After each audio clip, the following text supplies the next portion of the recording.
basically the only thing that those emails ever said was shelter in place. All right, here we are. I ever had. I am That was it. gonna go do a small live here. It's 2:17 a.m. and we're gonna go over some of the true crime news, sports this week. So let me get going here, and I'll be back in about 30 seconds.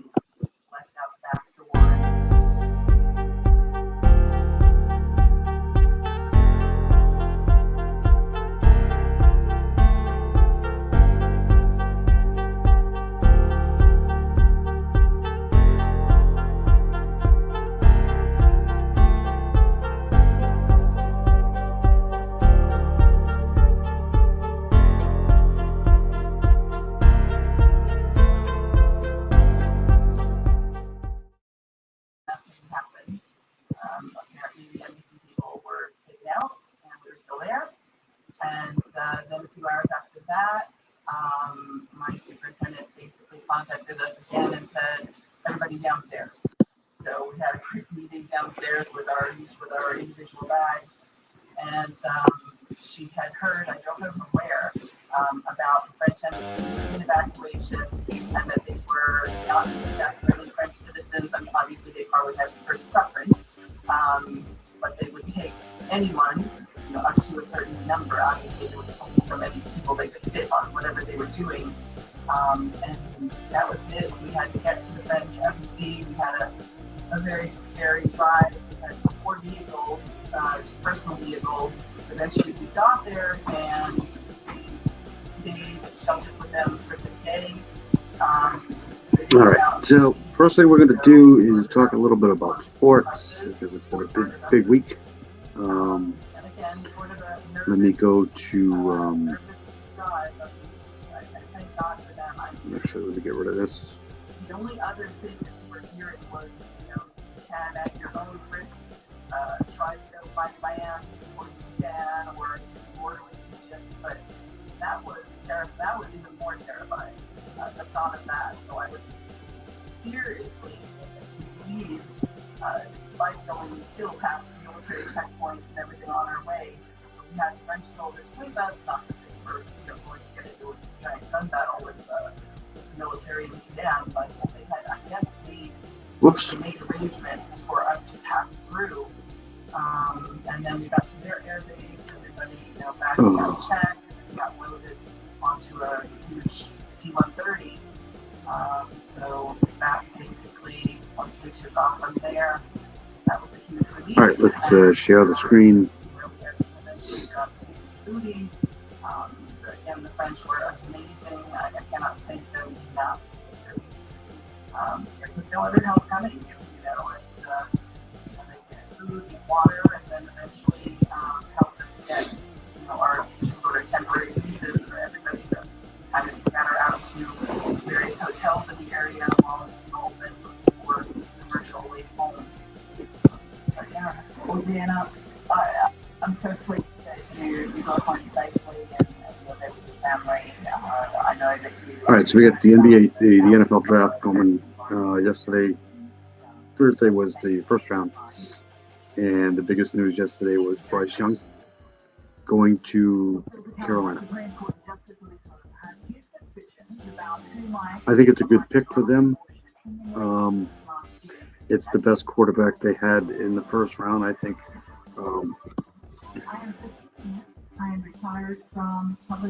And of course, he comes from Alabama. Typically, Alabama quarterbacks don't usually fare well. I mean, Jalen Hurts is probably the exception to that lately. But he was picked first overall. They give grades here for quarterbacks, but I think he'll do well. I mean, they can't go wrong. I mean, they didn't really have anybody. Anyways, so. Yeah,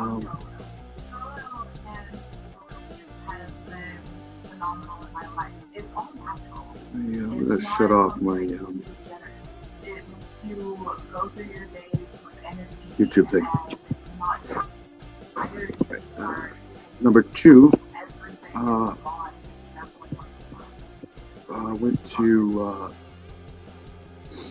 Houston. C.J. Stroud went number 2 pick overall. There was some question of whether he was going to go number 2 or not. C.J. Stroud's a great quarterback too. He's a bigger guy, quarterback ready. Don't know. I mean, it's the problem with the draft is you just don't know what these guys are going to do when they get to the NFL. But the thing about Houston here is they also went with Will Anderson Jr. from Alabama. So they not only picked up a quarterback, they picked up a pretty good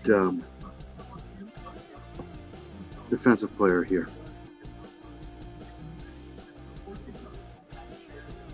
So, 6'4", 253 pounds. Let's see what he does. I'm pretty sure he's going to be really good in the NFL. But we'll see. I'm not going to go through all of them. I'm going to go through the top 5, I think.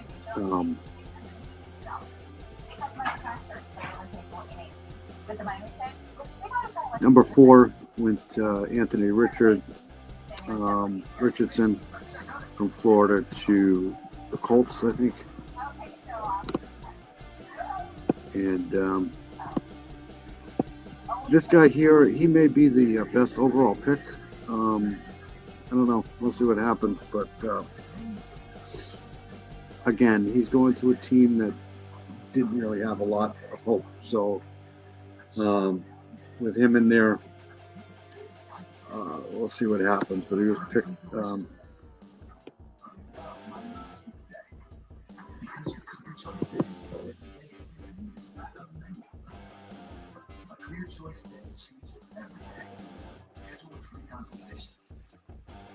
think he was picked 4th.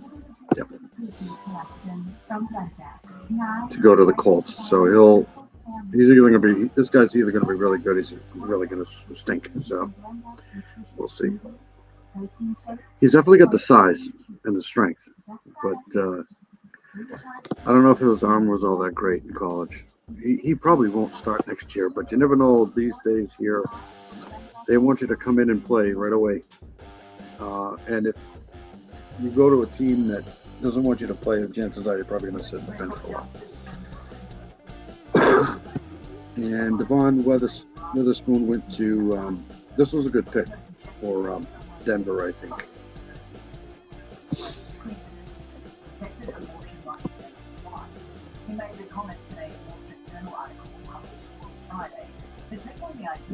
He's going to be a good player, I think, cornerback out of Illinois.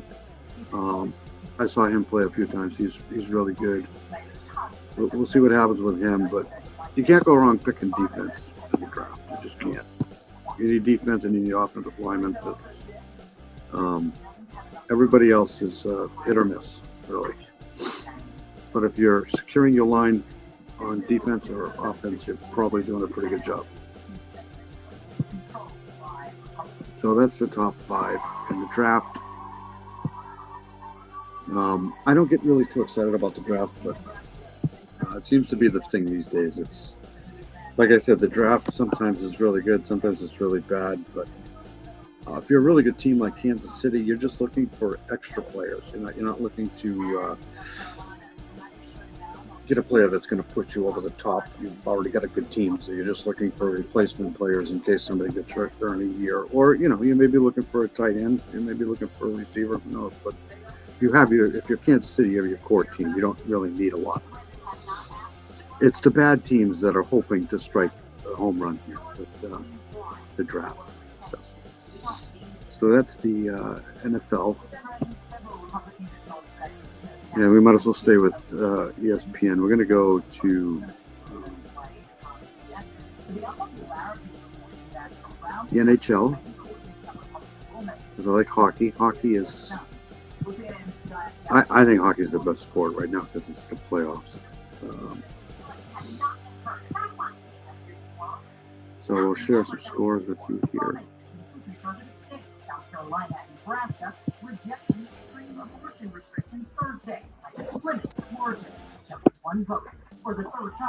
So we got Boston losing again, and that's probably the biggest story of the day. They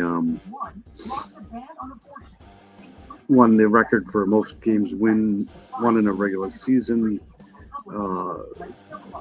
Pretty much the best team ever, except for maybe some of the Canadian teams. But they are sitting at 3-3 now. The series is tied, and they lost 7-5. It's just I shouldn't laugh. It's Florida of all teams. So we'll see what happens. That's going to be shocked if Boston wins this series now. I really will. But I don't know what's going on over there. But let me see if I can.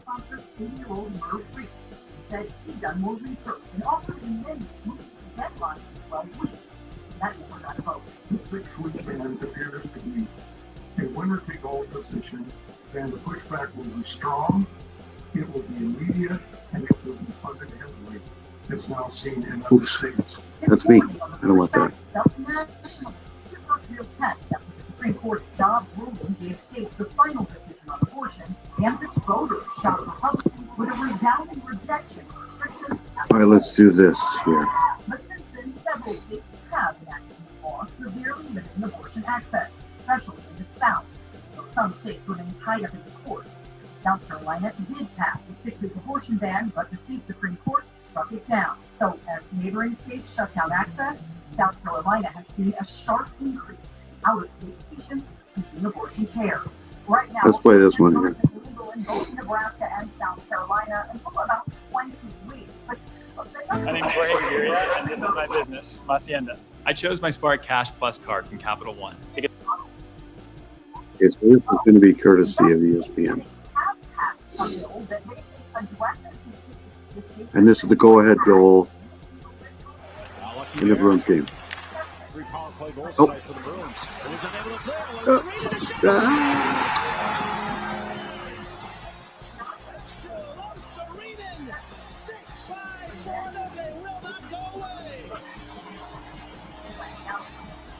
Oh, it was a turnover in the defensive end. For the Boston Bruins, they're just trying to connect to get that puck out.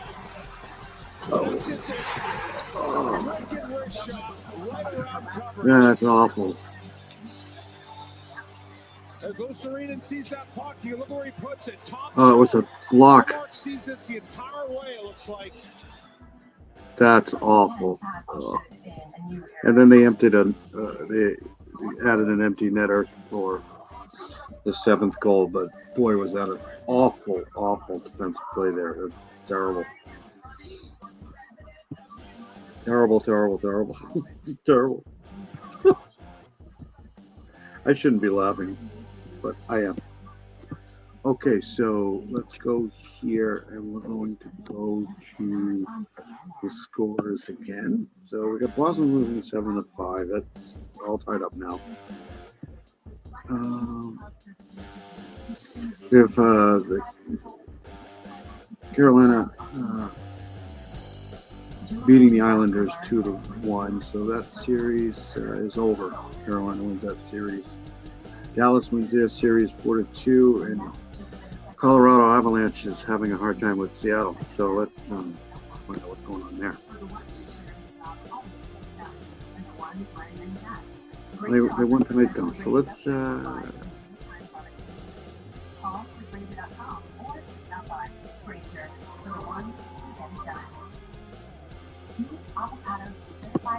Kraken strike first. So Seattle scored the first goal, and this is the goal that ties the game, I think.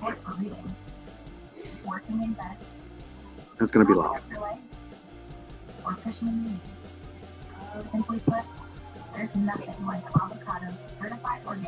I love hockey players. I just haven't had a chance to watch them because I've been working nights now again. So.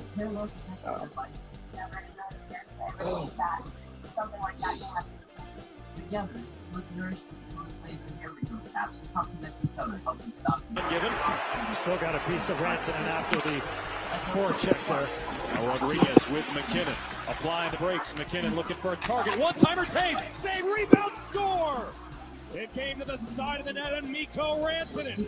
Oh, With 19 seconds left in the period, Colorado has he doesn't make that's the pass gotta immediately. suck. He waits, he holds, he sees the opportunity. Too many guys in front of the That was net. Nobody Taves doing who took the anything. shot, was it not? Yes. I mean, and that's a heck of a stop there by Grubauer. The second chance ends up in the back of the net. Yeah, good play by Rodriguez. Watch, he gets his stick on it right there. Look at the AT&T 5G net cam. 19 seconds to go in the period. All right, so that's that. So the series is tied now. So it's been a good playoff so far for hockey. There really hasn't been a lot of blowouts. All right, so that's hockey. Let's go to the NBA.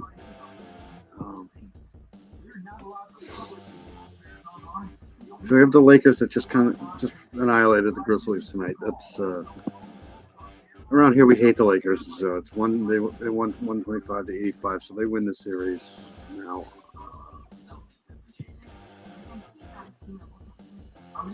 Kings forced to Game 7, so that series is going. That series is tied 3-3, so I believe that's going to go back to.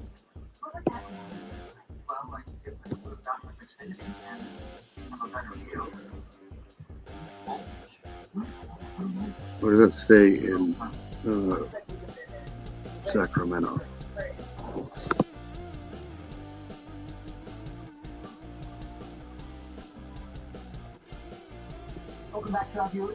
And we beat the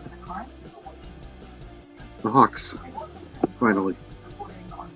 The Hawks were pretty solid in this series. They pushed us to Game 6. So, I mean, we've always had trouble in the playoffs. It's no. I've been watching my team since 1980, and they used to have trouble with Philly when we had Garnett and Pierce. So it's not surprising that they play down to their opponent. But the Hawks, the Hawks can score a lot. So, and we have no defense this year whatsoever. So it's going to be tough to beat Philly this year.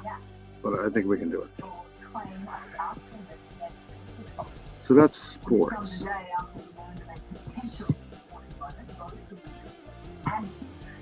Former U.S. Vice President Mike Pence testified before the grand jury. It's the first time in modern history the Vice President has been compelled to testify about the president instead of done so. It's also the first time he testified about the gang. So that's sports. I don't talk a lot about baseball because baseball is kind of boring, but we'll get to that when it gets past April here.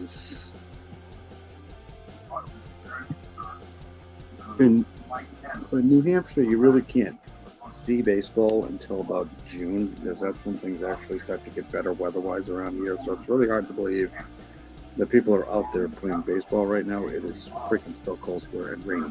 So it doesn't have a baseball feel. And I don't think anybody watches baseball anymore, do they? I mean, honestly.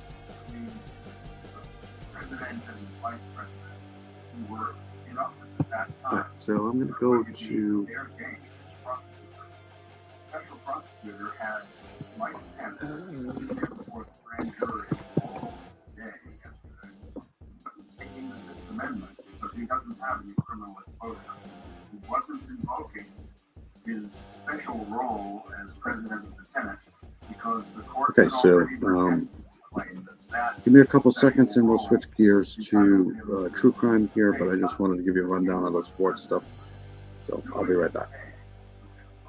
And the president, who was in the office at the time that Pence was vice president, failed just the day before yesterday in his final attempt to invoke executive privilege to silence the former vice president.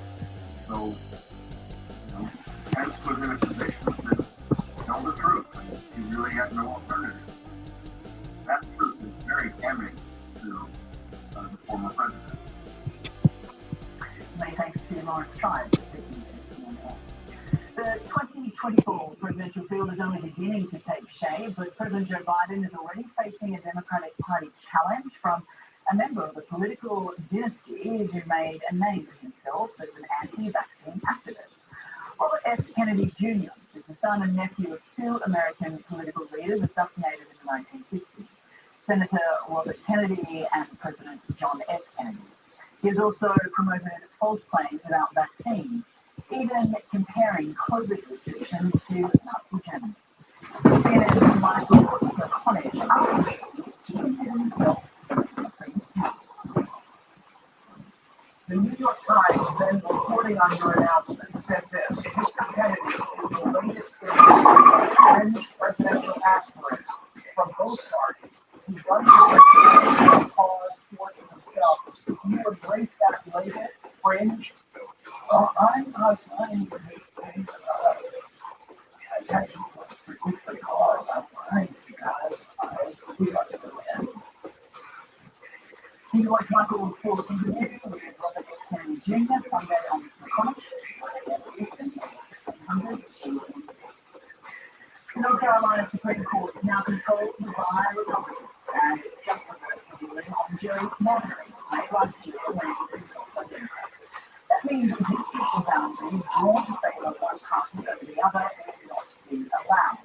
It's a big loss for the voting white spirits that have challenged the congressional plan drawn by the Republican legislature. The case had also already made its way to the United States Supreme Court. It's unclear if that case will now be dismissed in the wake of this new state order.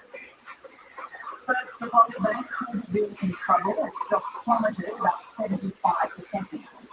It was down more than 40% Friday and followed a disappointing first quarter earnings report on Monday, which in turn found Wall Street's fears of a banking crisis.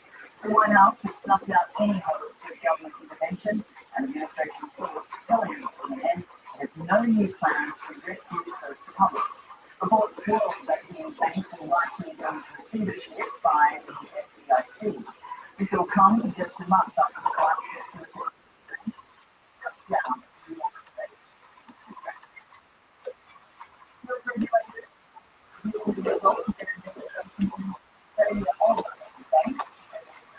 The management of the bank collapsed, and was also linked to Silicon Valley Bank's failure just day before.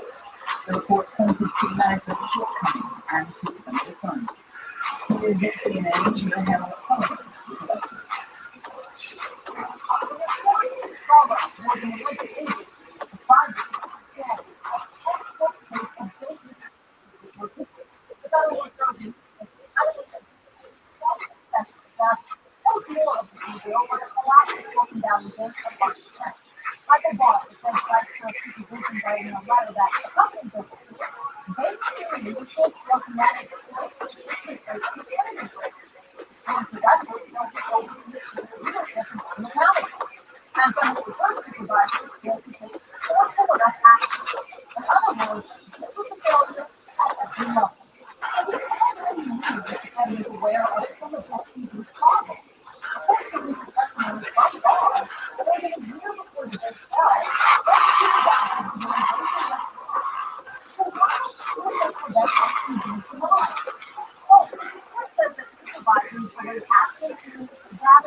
And this meant that supervisors did not force them to do as those problems also acknowledging that signs of effective use consider how we value something at the same time. We also value that supervision intensifies and so devastates the ongoing inside of the person. So, but now, Mark Berkson, the co-founder of Monetary Policy Analytics, he told me that more looking at volume is sort of what we look at from financial metrics such as cash levels and the composition of the deposits, policy metrics about the character of the banks. As for the larger banks, some governments that actually gave us an outlier and both are banking are sound and reasonable. And I'll stop and say that. Coming up, China calls it a twin-tailed scorpion. How Taiwan is reacting on the rate.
All right, so we have some cases that came up again this week in the news.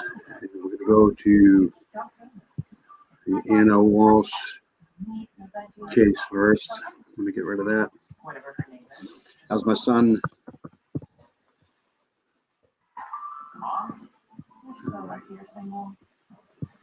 Let's put the music back on here.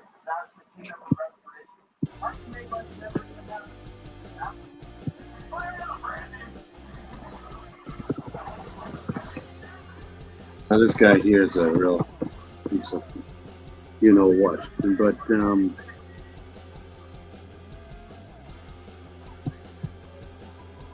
we'll watch this. So down in Massachusetts, he claimed that his wife went to a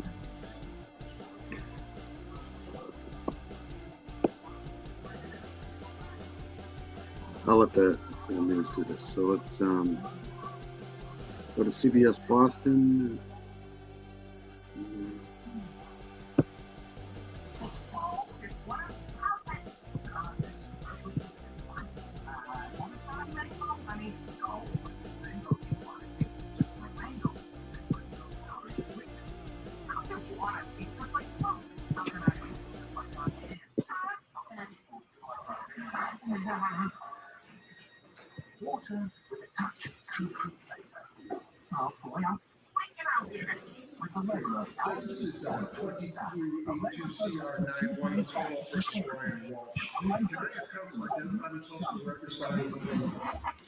Good morning, Your Honor. Greg Conner for Commonwealth. Good morning, Your Honor. Laura McLaughlin for the Commonwealth. Good morning, Your Honor. Tracy Martin. In as little as 30 minutes. You can go fast. Go gently. Go on with life. Comfortably. Yes. Searching for Mexico. Visit CR91001. Brian Walsh of Cohasset.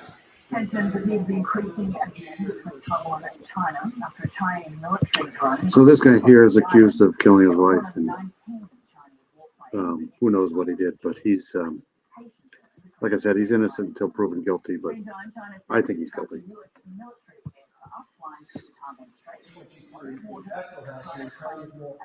Did assault and beat Anna Walsh with intent to murder her. And by such assault and beating, kill and murder said Anna Walsh in violation of Massachusetts General Law, Chapter 265, Section 1. Against the peace of said Commonwealth, contrary to former statute, such case may be provided a trial assignment for the grand jury publicized for the first time by the island. The thing is that you don't expect these people to walk into court and say, "Yeah, I did it. Yeah, I'm just guilty as sin." You know, it's just human nature to, even if you did do it, I guess, to say, "No, I didn't do it." I mean, it's. To this indictment for first-degree murder, sir, how do you wish to plead, guilty or not guilty? Not guilty. Thank you. Does your client leave the authority on the Tuesday? What kind of see a police officer, what kind of conveying the human body? How do you research not kill people? Thank you. You have the same question. Thank you. Thank you, Your Honor. The Commonwealth would ask that the defendant be held without bail as a result of being charged. So basically, this is a bail hearing to see if this guy's ever going to go home again. But spoiler alert, they denied. 265, Section 1. Your Honor, if I may go into the allegations the Commonwealth has against the defendant and then go into my argument. Thank you. Your Honor, on January 4th, that morning, the defendant, Brian Walsh, first reported to his wife's employer in Washington, D.C., that his wife, Anna Walsh, had been missing since January 1st at approximately 6 a.m. He had reported that she had told him that she was leaving town for work emergency and was flying out of Logan, and that she would be returning back to Washington and was looking to find her at her employment. He established that this was a lie. By this time that he had killed her, dismembered her, and disposed of her body. Early of 2022, Ms. Walsh had obtained employment at Tishman Speyer in Washington, D.C. As a result of that, Tishman Speyer had asked her to move to D.C. and work out of Washington, D.C. It is a national property management company. Ms. Walsh and Mr. Walsh sold the family home that was in Cohasset and purchased a residence in Washington, D.C. I guarantee you, if they would have said, "Do you want to work out of the Bahamas instead?" I guarantee you she would have said, "Yeah, I'll do that." Mr. Walsh was unable to leave the state at the time because he was on pretrial conditions at the federal district court. They rented another home on Chief Justice Cushing Highway in Cohasset, and Ms. Walsh would commute from the property that they own in D.C., working in D.C. during the week, and being with the family on the weekends. In December of 2022, it had become evident that Mr. Walsh was suspecting his wife of having an affair. He was routinely visiting the Instagram page of one of her male friends, and on December 26th, his mother, with his input and direction, retained and hired a private investigator to surveil Anna Walsh in Washington, D.C. On December 20th. See, I think that's kind of key right there. If that's true, that would suggest some sort of a motive right there. 27th, the oldest son's iPad was used to research best states to get divorced in and worst states to get divorced in. On December 28th, Anna Walsh had dinner with a friend in Washington, D.C., and became uncharacteristically upset and told her friend that she believed that Mr. Walsh was going to be incarcerated as a result of this federal case, and that she was prepared to leave him and take the children to Washington, D.C. See, that's a problem. That's usually a pretty good motive there. But it's the prosecution, so it's an allegation, so I don't know if that's true or not. On December 30th, she flew home and was with the family and expected not to return until January 3rd and was going to spend the long weekend with the family. On the 31st, she attended an exercise class. She also got her nails done at a local salon and had made arrangements for a family friend, her former employer, to come over their home on Chief Justice Cushing Highway for a dinner to celebrate New Year's Eve. That family friend said he got there approximately 8 p.m. and that the children were asleep and that Mr. Walsh cooked dinner for the three of them. At around 10 p.m., one of their children came downstairs, socialized with the adults, and went back upstairs approximately 20 minutes later. The family friend left at approximately 1:30 a.m. on January 1st, and that is the last time someone has seen Anna Walsh alive outside of the defendant and his family. What happens is later on in the early morning hours, at approximately 4:50 a.m., the oldest child's iPad begins to visit websites concerning. This gets much better than this. I mean, it's just the longer this goes, take for a dead body to smell? How long does it take for someone to be missing to be declared dead? It also visited websites and made numerous searches on this matter at 9:30 a.m. to 2 p.m. Included was also how long someone must go missing in order to collect, and there was a visit of a website for luxury watches. At 2 p.m. on January 1st, the children's babysitter arrived at the Cohasset home. This was previously arranged with Mr. Walsh. Mr. Walsh had told the babysitter that he and his wife initially were going to go out for a late brunch, New Year's Day brunch that day. But then he told the babysitter that Anna Walsh had returned to Washington, D.C. That morning at approximately 6 a.m. for a work emergency, and that he needed to visit his mother in Swampscott and asked the babysitter to stay. He had also told the babysitter and the family friend that he had lost his phone, and he had told the family friend that he had felt somewhat free having lost his phone. Subsequent analysis of his phone determined that it was actually plugged in the morning of January 1st. However, while his phone stayed at the house on Chief Justice Cushing Highway in Cohasset, the oldest child's cell phone did not. On January 1st, the oldest child's cell phone shows native location data that traveled to Shaw's Supermarket and Walgreens in Cohasset. At the time the phone is at those stores, the defendant is seen walking in on store surveillance videos by himself. It then travels later on that afternoon, approximately 5 to 5:30 p.m. to Vinin Liquor. There is a great deal of similarity, I think. I mean, just look at this guy's face. This defense attorney is really good too. You'll see. But look at this guy's face. Look at the guard. Police officer behind him.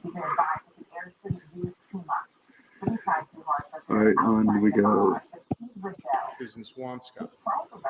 Surveillance video shows the defendant's vehicle and the defendant arriving there by himself, bypassing the store, going to a dumpster in the parking lot of the store, disposing of items, then returning to his car. After it goes to Vinin Liquors, it goes across the street to an apartment complex where the defendant's mother resides. Hey, by the way, this is out of Location Massachusetts. from the oldest child's cell phone shows that it is by the dumpster for that apartment complex. It then travels to Lowe's in Danvers. At that time, when the phone is showing that it's at Lowe's in Danvers, the defendant walks into Lowe's in Danvers by himself on store surveillance video. He is seen purchasing numerous items, including 5 Lowe's 5-gallon buckets, a Lennox high-tension hacksaw, 48 terry cloth towels, a framing hammer, a Tyvek full coverage suit, shoe guards, mop, snips, 200 disposable rags, trash bags, Murphy oil soap, and other cleaning products.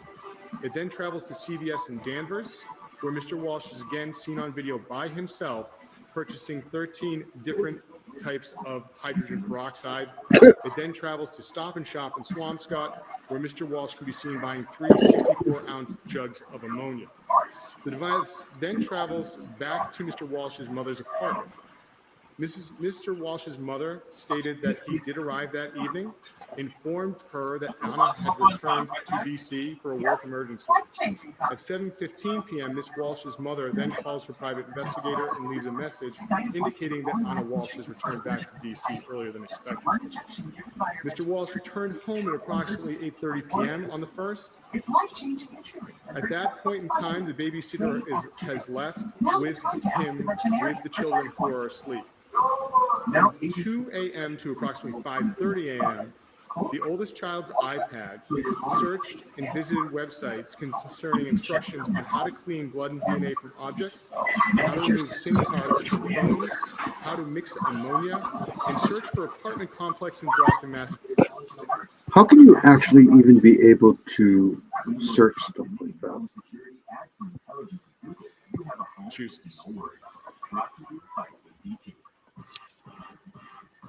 At 8 a.m., the babysitter returned to the Walsh residence. Mr. Walsh left the residence that morning and is on surveillance at Home Goods in Norwell, purchasing 3 area rugs and scented candles. The babysitter would state that by the end of the week, she had noticed that the downstairs area rugs had been replaced, as well as a kitchen trash can. Mr. Walsh returned from Home Goods, and the oldest child at this point in time had discovered his missing cell phone in a sibling's room. However, the oldest child's iPad continued to make searches on websites detailing how long Lowe's maintains security videos, how apartments maintain surveillance, and numerous articles about dismembering a human body. Around 4 p.m. on January 2nd, Mr. Walsh traveled alone to Home Depot in Rockland, and there he is seen on video purchasing. How to dismember a human body. Let's let that sink in. I mean, why would you want to know that? Purchasing 3 more additional 5-gallon. I mean, I guess you can search for whatever you want, but you know, if your wife is missing, I don't know if I would do that. Buckets with leak-proof lids, a hatchet, plastic sheeting, 24 pounds of baking soda, and a second Tyvek suit. He then traveled to the Derby Street shops, Your Honor, where his car is seen traveling behind the shops in the area of the dumpsters, and then eventually will return to the shops where he is by himself, where he goes to a local restaurant and purchases takeout. Mr. Walsh returned to his home. The babysitter departed, and at that evening on January 2nd, he was alone by himself in his home, except for his sleeping children. From 1 a.m. or approximately 1:18 a.m. to 7 a.m., the oldest child's iPad again searches for and visited websites to discuss the odor, removing the odor of decomposing bodies. It also visits aftermath.com. Now, this is a company that cleans up crime scenes. It also visited and looked at websites for detecting how blood can be detected using fluorescein, and how to remove bloodstains from concrete. Notably, the basement floor in the home in Cohasset is a concrete floor. This was not accessed by Mr. Walsh's mother or the babysitter that first week in January, and had a security lock at the top of it that would prevent the children from gaining access to the basement. Yeah. On January 3rd, Mr. Walsh brought his children to daycare and then into school, and returned to the Cohasset home. At 8:30 a.m., Mr. Walsh makes his first attempt to contact his wife's cell phone by placing a call that goes unanswered. He would do this 3 more times at approximately 2:30 p.m. that day. At 10:30 a.m. on the 3rd, Mr. Walsh texted one of Anna's friends in Washington, D.C., and asked if she had seen Anna. On the 3rd, Mr. Walsh made no attempts to contact the police, hospital, airlines, taxi, her work to locate Mr. Walsh. On the afternoon of the 3rd, Mr. Walsh visited 3 different apartment complexes in Abington and one in Brockton. Video from these complexes captured Mr. Walsh in the area of the dumpsters for 3 of these complexes. One video showed him looking into a dumpster and not putting anything into it. A second captures him taking items from his SUV by the area of the dumpster. And then the third depicts Mr. Walsh supposing a bag that appears to be heavy into the dumpster. On January 4th, at 10:04 a.m., the person that Mr. Walsh had texted the day before responds to him and asks if he has heard from Anna. 10 minutes later, Mr. Walsh then calls the building that Anna Walsh worked at in D.C. and reports her missing. 5 minutes after that, he texts back to the friend and says, "Work is looking for her." At 10:30 is when work calls Mr. Walsh and begins the process of trying to find Miss Anna Walsh. After talking with Mr. Brian Walsh, Tishman Spire employees contact their local and national offices. They send out emails. They even go to her home to try and find Miss Walsh. They contacted local hospitals. During their calls, they encouraged Mr. Walsh to report her missing to the Cohasset police. At approximately 11:40 a.m. on January 4th. What he's doing right here is trying to figure out how he's going to get out of this. That's my opinion. He's listening to all this evidence, and he's reliving this, trying to figure out what he's going to tell his defense attorney that's sitting right here is not accurate. Fishman Spire Security notifies Cohasset Police. This is the first time law enforcement is notified that Anna Walsh is missing. Cohasset Police would travel to Mr. Walsh's home at approximately noon that day, and he would tell them about how a dinner guest had left on January 1st. And It's basically the demeanor. You know, your demeanor tells a lot sometimes, where you can actually see the steam coming off this guy's head. informed them and then told Cohasset Police how Anna Walsh then informed him that she needed to go back to DC for a work emergency, that she left between 6 a.m. and he would tell police that day when she left, she was wearing a short black coat, blue-gray hunter boots, and also had a black Prada purse. He told the local police that his oldest child had seen his wife take a taxi that morning. Cohasset Police from there on would attempt to try and locate Anna Walsh by contacting airlines, taxis, Uber, Lyft, and also attempting to get cell phone records. By January 5th, Cohasset Police had established that Anna Walsh had not flown to Washington, D.C. on JetBlue, the normal airline she takes, and that she had a return flight for January 3rd. They also learned that she had not left the country flying out of Logan Airport. They had learned that she had not used Uber, Lyft, and they had contacted local taxi companies, and none had gone to that residence. Cell phone records reveal that the last connection her phone signaled off of a tower was sometime between 3 and 4 a.m. on January 2nd, and that tower provided coverage to the Walsh home in Cohasset. On the 5th, Cohasset also notified state police to aid them in their investigation.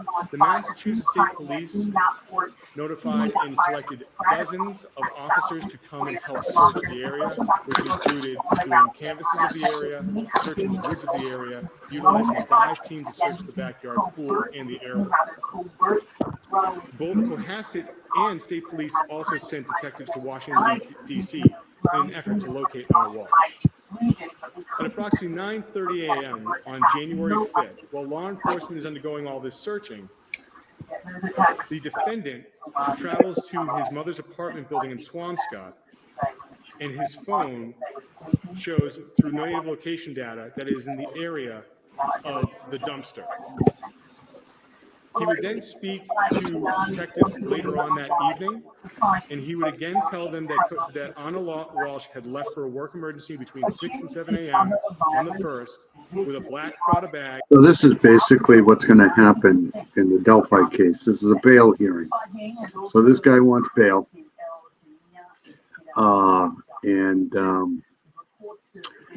This guy here is trying to prevent this guy from bailing out of where he's at until trial.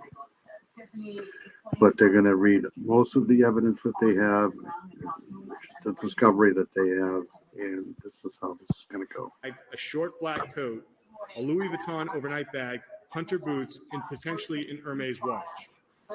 On the 6th, detectives spoke with Mr. Walsh again, and he agreed to turn over the digital devices from his home, which included the son's iPad, the child's iPad, and his cell phone and the child's cell phone. From the 6th into the 7th, investigators would download and search these devices. And in doing so, they would see the internet history of the iPad. They would see the native location data from the two phones. It had become clear at this point into the 7th that the defendant had not told the truth about the whereabouts of Ms. Walsh and his whereabouts as well. For on the 6th, Your Honor, he had told investigators that he had gone to CVS and Whole Foods in the Swampscott area. Police officers went to both of those locations and could not find surveillance video of him in those two stores. On the 8th, officers obtained search warrants for Mr. Walsh's home and vehicle. and began the process of searching those items over the next 2 days. They couldn't lie down. In the basement, there were found 8 red brown stains The thing about Massachusetts, you can look for bodies all you want. Be careful what you look for. You might find more than you want. that initially tested positive for the presence of blood. One of those Oh, stains look, has there's John subsequently Gotti. gone to the lab and did not pass confirmatory testing. Mr. Walsh's Volvo SUV also tested positive for the presumptive presence of blood in the driver's side seat control areas, the passenger floor mats, in the rear trunk area. We certainly appreciate the update, and we know you will keep across any developments that happen. On the 8th, by January 8th, Your Honor, all of the dumpsters that police could identify that Mr. Walsh had gone to, with the exception of going to the Swampscott dumpster. See right there, he's objecting to some of these things because he knows they have some of the stuff right, but he also knows that they have some of this stuff wrong. So he's trying to create in his mind how he can 5th, had been create emptied doubt. and taken to CMAS. CMAS is a large-scale waste-to-energy recycling facility where the contents of the dumpsters are shredded and incinerated. This process goes on 24 hours a day, and by that time, by the 8th, all of those contents had been incinerated, leaving behind only a fine ash. However, law enforcement was able to go to the Swampscott dumpster. In the Swampscott dumpster, they found items including a set of Volkswagen keys, Anna Walsh's COVID vaccination card, an Hermes watch identical to what Anna Walsh was known to wear, blue-gray hunter boots, a black Prada purse, and a short black coat. Also located in the dumpster, Your Honor, were rugs consistent with those that had been found that were in the living room and the kitchen of the Cohasset home. These rugs contain red-brown staining as well, and a piece of a Gucci necklace consistent with one that Anna Walsh wore was found within one of the 2 rugs. The dumpster contained numerous items identical to those that Mr. Walsh had purchased at Lowe's, which included a Tyvek suit, a Lennox high-tension hacksaw, hammer, hatchet, and snips. The hatchet was purchased at Home Depot. The Tyvek suit had a red-brown stain on the exterior. The stain was tested, and Anna Walsh's DNA was determined to be a contributor. The hacksaw that had red-brown staining in several areas. When it was disassembled, a small fragment of bone was recovered. These items have been are being processed for DNA. Also in the investigation, it was determined that in 2001, Anna Walsh had taken out approximately $2.2 million in life insurance on herself, where Brian Walsh is the sole beneficiary. And as a result of working at Tishman's Fire, she has an additional more than $400,000 life insurance policy where he was the sole beneficiary. In total, her life insurance is over $2.7 million, where the defendant is the sole beneficiary. Your Honor, as a result, This guy here is also being charged, or has been charged, with the fraud for some paintings. So, the extensive investigation that was done into this case, the defendant's grave incentive to flee of being charged with murder, and that he has one open matter, I would ask that the defendant be held without bail. so that's that. So, I mean, they got quite a bit of evidence on him, but, you know, that's why they have defense attorneys. You know, all you got to do is create reasonable doubt in the court of law, and you need all 11 jurors to agree, and sometimes that's not easy. I mean, even if you have the smoking gun, you know. All right, so that's Brian Walsh. We're going to go now to, I mean, this case is just,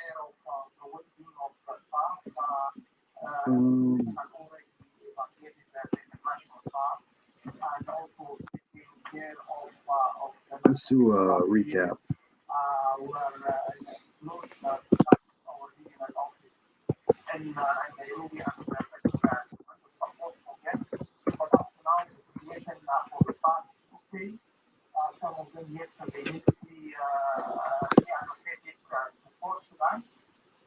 the Port Sudan branch, the investigation branch would be like management camp there instead of Khartoum, where SRT key staff of the business worker would be reallocated there, and also defense for the ISF. Right, let's, Mohammed, can I ask you finally, do you hold out any hope for a political resolution between the leaders of the warring factions, or do you see that Sudan will plunge into full-blown civil war? We are hoping that especially pushment by God to come to the nation so that we can have safer passage for us and movement to achieve our goals and deliver humanitarian care. I just don't want to play anything too long because Mohammed El-Amin from the International Federation of Red Cross and Crescent Societies in Khartoum. We wish you and your staff I guess there isn't. So and thank you for the work that you are doing. Well, still ahead, dangerous maneuvers in the skies over Syria. The US says Russian pilots are trying to virtually dogfight American jets coming up. Why they say the risk of miscalculation is growing. Also ahead, a US Supreme Court justice has his suspicions about who might have been behind the leak of the High Court's draft abortion opinion that last year. That's next. New Vibrant from Airwick. Our first fragrances infused with 2 times more natural essential oils. It's our most amazing, true to nature fragrance experience ever. A new Vibrant from Airwick. Sometimes you don't realize what's not covered by your dental insurance until you get the bill. That's why affordable dental insurance. all right, let's go to this first. There's more news coming out of the Idaho murder case. I don't know whether it's news or whatever, but I'll play this. This is from today. With no deductible and no annual maximum. For your free information with all the details, visit dentalnow.com. Physicians make you well. Physicians make you well. You know how sometimes you just kind of brush your teeth. So if you don't know anything about this case, these 4 college students were unalived in Idaho, Moscow, Idaho, and they arrested a suspect named Brian Kohlberger. They were attending University of Idaho, and some news came out this week, and I'm about to play NBC News Today recap. Attorneys for the suspect Brian Kohlberger issuing a subpoena for Funk to testify.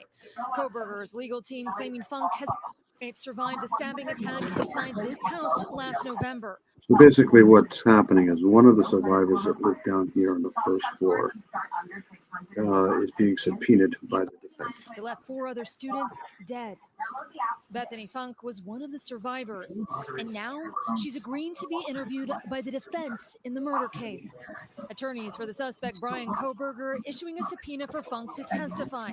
Kohlberger's legal team claiming Funk has exculpatory information that might help to exonerate him. An investigator for the defense writing, Ms. Funk's information is unique to her experiences and cannot be provided by another witness. Funk's attorney fought back, filing a motion to quash the subpoena, writing, even if Funk possesses exculpatory evidence, which remains unknown, there is no place or reason to present it at a preliminary hearing. But new court documents made public show she's now agreed to an interview with the Idaho-based defense counsel. Funk will testify in Reno, Nevada, where she's from, instead of taking the stand in the Layton County, Idaho court, where Kohlberger's preliminary hearing is set to begin in late June. Ahead of the hearing, the prosecution expanding its team as they look to bolster their case against Kohlberger. 2 deputies from the Idaho Attorney General's office, Jeff Nye and Ingrid Matei, have been appointed to assist in the prosecution. See, when you get involved in these cases, you have 2 things. You have pros and cons. Pros are you're hoping that they find the person who did this. Everybody's hoping that. And you hope that the people who are doing these investigations, and you kind of have a belief in their abilities, that they're going to do everything they can do right. The problem I have with it is I've been alive long enough now to know that prosecution's cases are not always 100% solid, and that's where the cons come in. You get the defense that can pretty much wheedle somebody out of anything, because everybody is innocent until proven guilty. So you need to get 11 jurors to all agree beyond a reasonable doubt that the person that's being charged did this. And defense attorneys are really good at the law. And over time, we've seen a lot of guilty people, unfortunately, get off on small technicalities. And then again, you've seen a lot of guilty, innocent people get charged in crimes they didn't commit. So it all comes down to who presents the best case, no matter what the evidence is. Prosecution. Kohberger was arrested in late December, charged with the stabbing murders of Xana Kernodle, Ethan Chapin, Maddie Mogan, and Kaylee Gonsalves. According to charging documents, their other surviving roommate, Dylan Mortensen, saw a male figure with bushy eyebrows, a mask, and black clothing in the home that night. Funk's account of that night is not included in those documents. Prosecutors allege DNA evidence, video surveillance, and cell phone records led them to Kohberger, who is pursuing a PhD at nearby Washington State University. He has yet to enter a plea, but has said through a former attorney he believes he'll be exonerated. So, Aaron, what are attorneys thinking that Bethany's testimony might reveal? Well, Hoda, like I said, nobody's going to sit there and say, yeah, I did it. Yeah. Mm-hmm. I mean, people don't do that, even in small crimes like burglary, theft. I live in a house with 2 children. They're not going to tell the truth all the time. While we have a better understanding of what Dylan experienced that night, there are so many unknowns about Bethany. Local police have said on the night of the murder, she was in her room on the first floor, but it's unclear if she woke up when the killer was inside. It's also unclear when she realized her roommates were dead, and we don't know what happened in the hours between the time of the murders and the 911 call. So clearly, the defense wants to know more about what she potentially heard. A lot of unanswered questions there. Aaron McLaughlin. Aaron, thank you. All right, so that's that. But I do want to. And you talked about how each justice now has 24/7 security protection because of the threats they face. Justice Alito saying a couple seconds. I want to do something here. Security. He also mentioned about the attack on the court's legitimacy, saying that this type of concerted attack on the court and on individual justices is new during my lifetime. We are being hammered daily, and I think quite unfairly in a lot of instances, and practically nobody, is defending us. Justice Alito, in that sense, talking about the barrage of criticism, how it's not just undermining the court, but also confidence in government as a whole. This really is the first time he's spoken out so extensively, particularly about the leak. This will work. And it comes in the court because all right, so let me present this. I want to give you a good idea of. Action and being right. Jessica Schneider, CNN, Washington. First Republic Bank could be in trouble. Its stock plummeted about 75% this week. It was down Okay, hopefully people can see that. Nobody's watching anyway, so. So this is the first floor apartment here. There's an apartment here. And this is where she lived. This is the second floor. It's a really weird house, but if you look at it, there's a bottom floor here, second floor, and a third floor. They're trying to get as much money as they can out of renters. So, so this is where the person who's been subpoenaed, Bethany, lived. So you can kind of, if he comes through this up here or down through here, this person might not hear anything that's going on here. But anyways, I just wanted to show you that, that's the layout. So.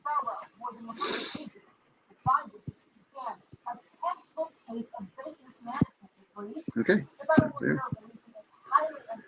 All right, give me another minute. I will come back and I'm going to try to find a recap of the Letitia Stout case to present to you. If not, we'll call it an early night.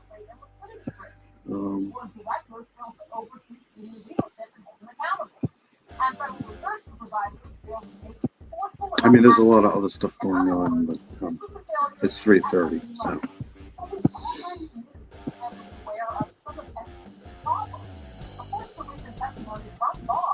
More than a year before the big fell, that supervisors began raising red flags.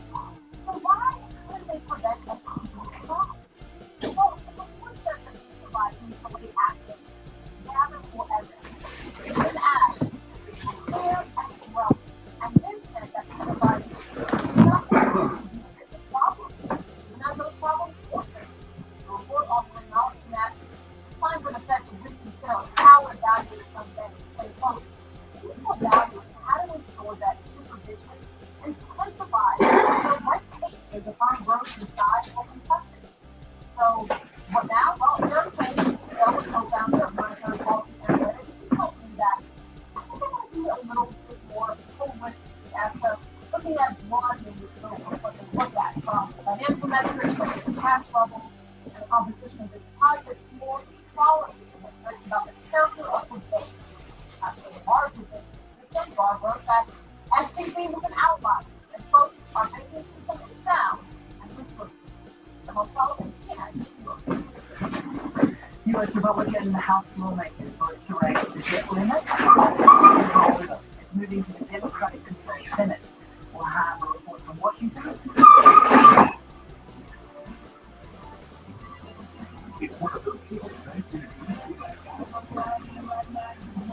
President Biden hopes will protect by the unforgettable star-studded event. The White House Correspondents' Center, live tomorrow night at 8 on CNN. I'm Martin Luther, my anger translator. We voted for a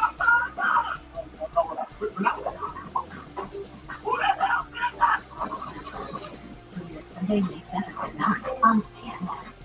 On Heart Attack, do they have life insurance? No. But we have life insurance. John.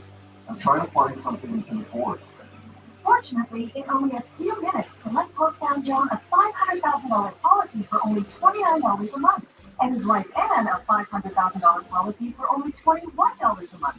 Go to SelectQuote.com now and get the insurance you're going to at a price you can afford. SelectQuote. Shop. You deserve it.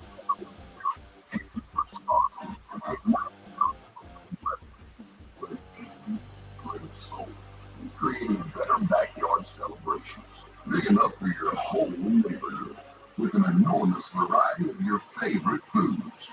When you cook on a Blackstone, you get a better cooking experience and better food. Your breakfast is better, lunch better. Every dinner you craft is done better, with more ways to cook and more tools to cook with. Better means you can cook anything, anytime, anywhere. And we're never done pushing for you. More flavor, more to you, more fun. You deserve better. So go to the nearest Blackstone retailer or log on to BlackstoneProducts.com. Blackstone. Better. Attention, Medicare has extended Dexcom coverage for people with diabetes. All right, let's see if I can find something here.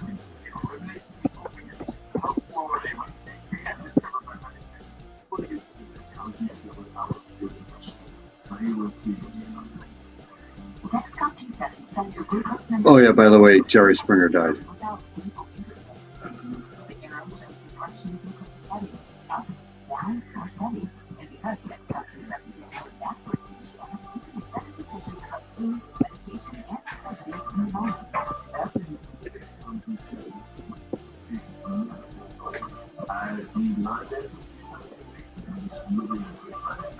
Oh good, so they caught the Mississippi jail escapees. Now, more on Take advantage of the expanded coverage. accountable. Well,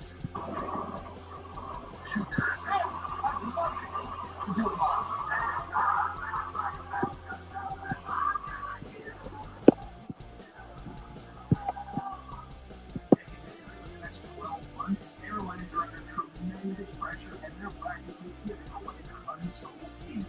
Like every crisis, this one will end too. But right now is the best time to take advantage of the giveaway ticket prices on their unsold seats. We're not allowed to publish these low fares online. The only way to get these rock bottom giveaway prices is to call. So phone low cost airlines now for airline ticket prices you may never see again. Give your small business one tech solution that checks all the boxes. It's all here with the Comcast Business Complete Connectivity Solution. Peace of mind with cyber threat security, the power of the largest, fastest provider. Plus, save up to 75% a year. Comcast Small Business Complete Connectivity Solution. Comcast powered by the next generation 10G network. Get started with just $49 a month. Ask about an $800 prepaid card. Comcast Business. Give me 2 seconds. I'm trying to figure something out here.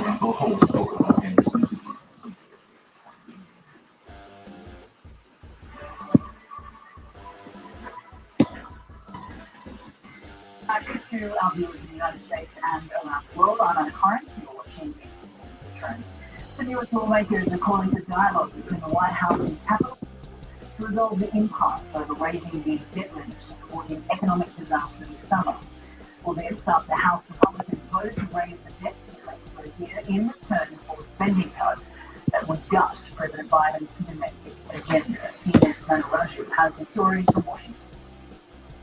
House Republicans earlier in the week passed a bill to raise the national debt limit by then narrow it to the margin.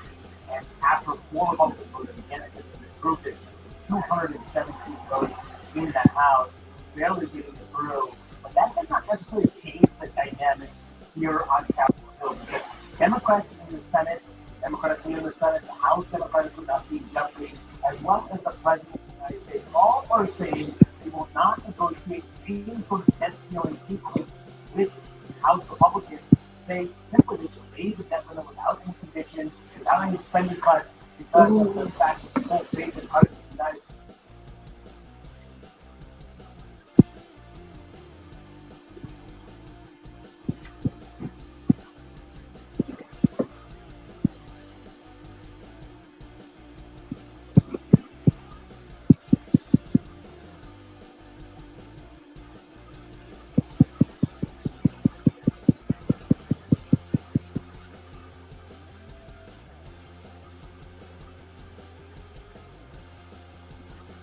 Okay, so I can do this one here.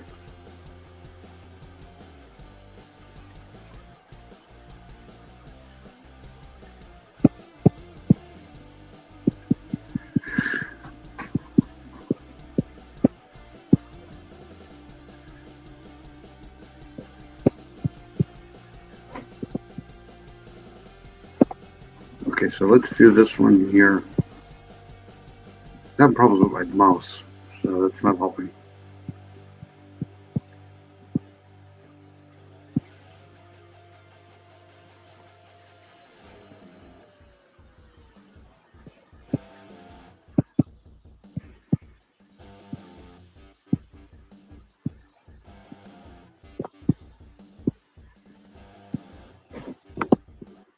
All right.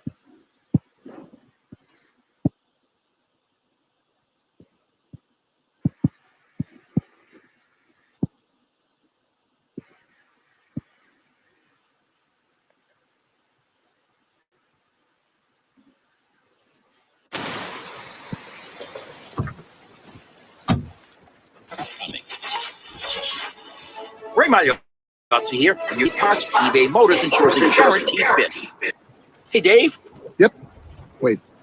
How are those new wipers?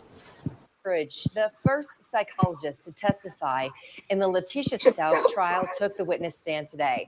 That testimony led to perhaps the most back and forth between the attorneys yet, and stern words from the judge. 11 News reporter Melissa Henry's been following this trial for the past several weeks. She's back. Okay, so just a preamble on this. this lady here, Letitia Stott, is on trial for murdering her stepson.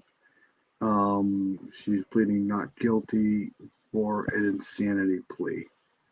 But the actual crime is just absolutely horrendous. She's accused of unaliving her stepson here, 11, Gannon, and basically just brutal stuff. Putting him in a suitcase and throwing him in a river. So there you go. So the trial's been going on. This is week 4 here, and this is back in studio. We've been waiting at this point for this part of the trial. The details of Stauch's sanity came up. Adam, at the start of this trial, one of Stauch's defense attorneys said, quote, "This is all going to come down to insanity." And that statement is proving to be true based on how many objections were raised in the courtroom today. The expert we're hearing from is Dr. Christine Moore. She's a forensic psychologist. She was responsible for mental health assessments on inmates at the El Paso County Jail, including Letitia Stauch.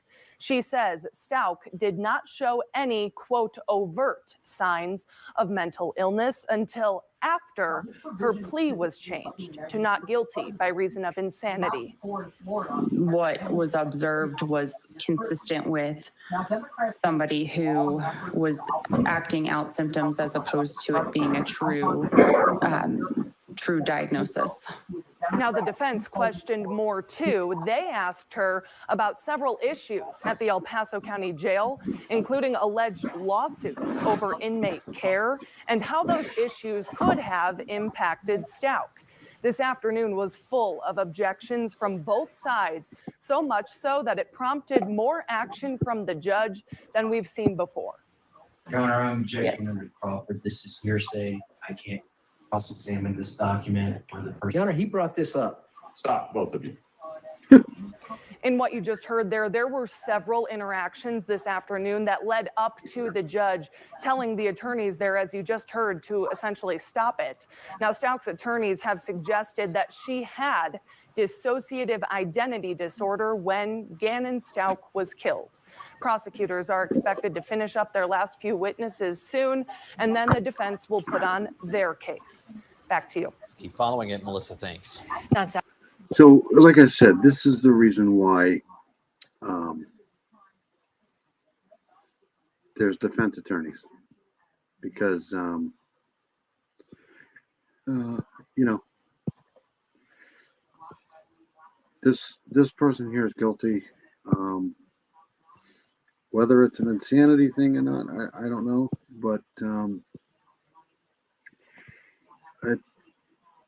the point is the person didn't need to die. I mean, I guess that's the problem that I have with an insanity plea. So, and then we'll go to Delphi for a bit. There's really not a lot of news coming out of that because there's a gag order, but apparently Rich and Allen was not moved. And there's a letter that was received by the court from an inmate. So we'll see what that means. I think they're really watching him for suicide. So that's it. I didn't think I was going to be on here for a long time. So that's the sports and true crime for the week. If anybody's been watching, thank you for watching. If not, that's fine too. If you have been watching, like and subscribe. If not, that's fine too. We'll see you next week. Thank you.